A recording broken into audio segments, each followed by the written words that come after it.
Entrad por la puerta estrecha, porque ancha es la puerta y espacioso el camino que lleva a la perdición, y muchos son los que entran por aquella.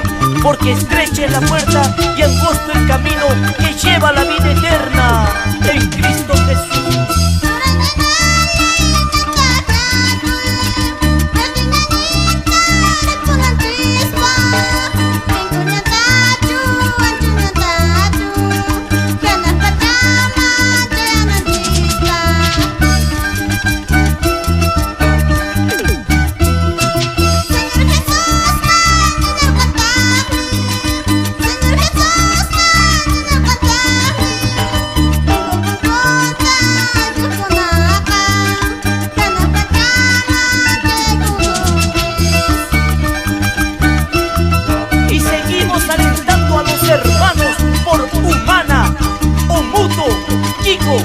Guaraguara, incentivando a todos los pastores, evangelistas, misioneros que llevan la sana doctrina del Señor, predicando con autoridad y gloria de nuestro Señor Jesús.